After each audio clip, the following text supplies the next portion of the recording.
Welcome everyone to another video, and in this video I'm going to cover the number one underdog sleeper pick in Twilight, something that I think not necessarily you should use, but you should strongly consider because it's a really great Pokemon. So the Pokemon I'm talking about is Sableye. Sableye actually maxes out to below 1500, so at level 40, so the optimal IV that you want is 100%. So here you'll see Sableye is rated number 23, 87.3. You'll see it's best as a defender, as you can see the 4 rankings here. And the reason why I really like Sableye, one, its typing is very good. It's only weak to fairy moves, so you do have to worry about Azumarill, for example. But it also resists poison because of its ghost typing. That's something that not a lot of people know. And then as well, with the buff to Shadow Claw, the increase in energy per turn, it's actually really nice and actually moved it into the relevancy rank. So the fast move that you should have is Shadow Claw. Really great move, has stab on it. And then the charge moves are Foul Play and Power Gem. And what I really like about Sableye is that it's one of those like anti Toxicroak counter. What I mean by that is that it does really well against Pokemon like Venomoth, does really well against Pokemon like Golbat, Pokemon that you would normally see going up against Toxicroak. So for example here, if we go Sableye here, and we go up against Venomoth,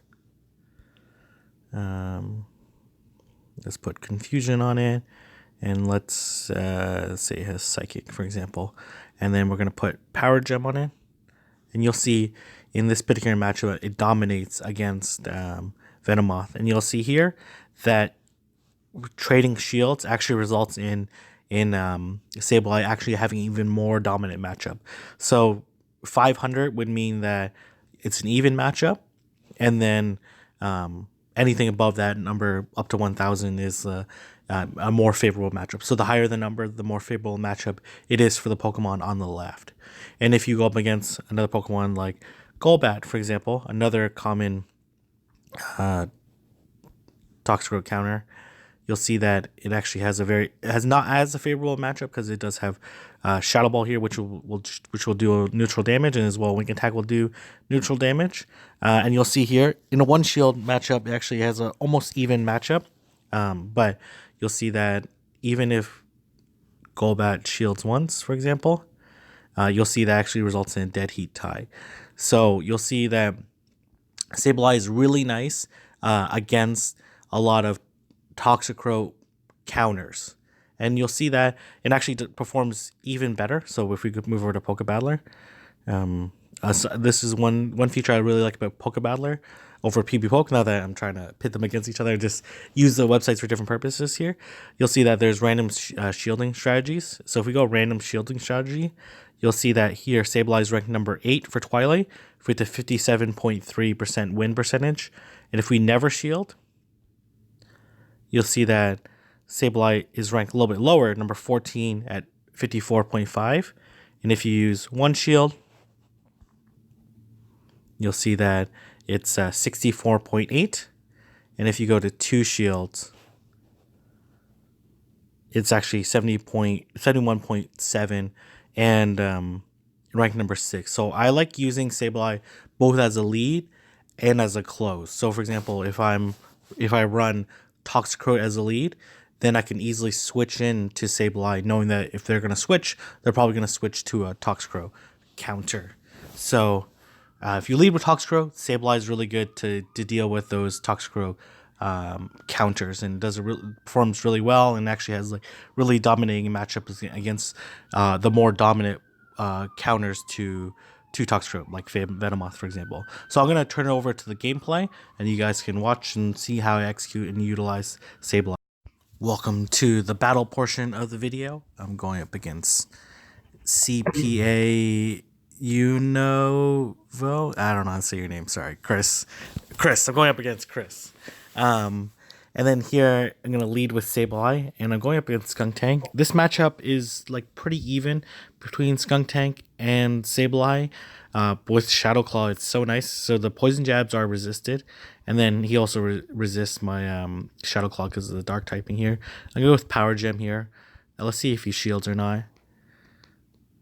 chooses not to shield. And you see Power Gem actually does a decent amount of damage here. I'm going to choose a shield here, whether it's Crunch or Flamethrower.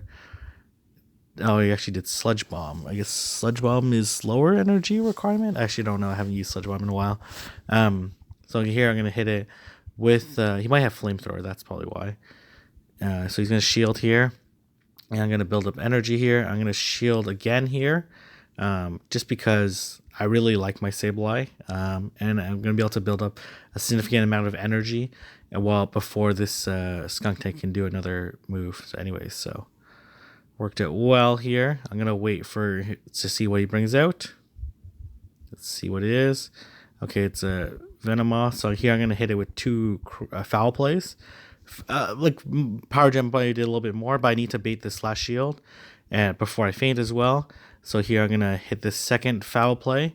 If I would have did the Power Gem, then I probably wouldn't have been able to do a second charge move and deal a significant amount of damage. You can see that foul play does quite a bit. If I was him, I might have just continued to do confusions and then save the Silver Wind for the next Pokemon. And then here I'm going to come out with a Alolan Ninetales. If he would have had... so here I'm going to get hit by this Silver Wind. Poison Fang would have hurt as well. I resist the Silver Wind, so I'm not too worried about that. And then here he comes with Toxicroak. There's no shields left, so this is an easy win from this point of view. So I would have saved the Silver Wind for this Pokemon. Yeah, but still good play. GG. So we can see Sableye is quite a deadly Pokemon, especially with the buff to Shadow Claws I talked about in the previous part of this video. So we got some friendship. Great. And we're going to do one more matchup. And in this matchup, I'm actually going to lead with Toxicroak.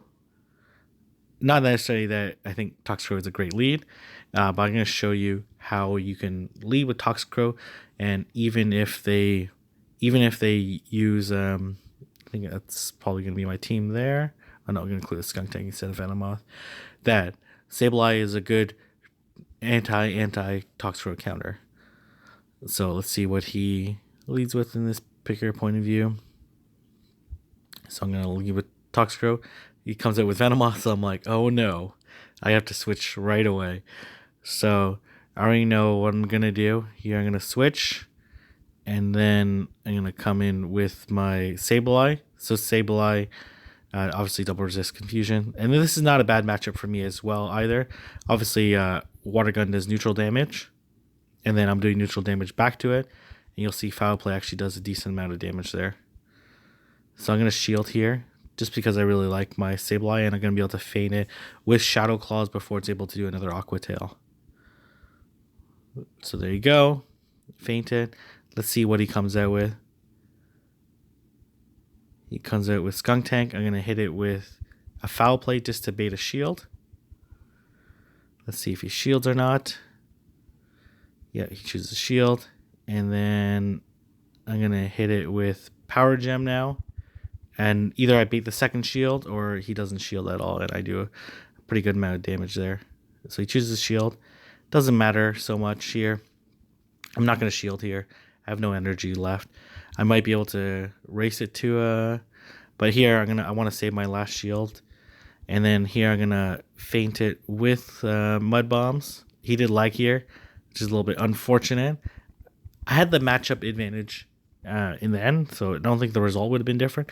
But there's no way, for example, you'll see in this next matchup that my Toxicroak would have been able to get off this Mud Bomb.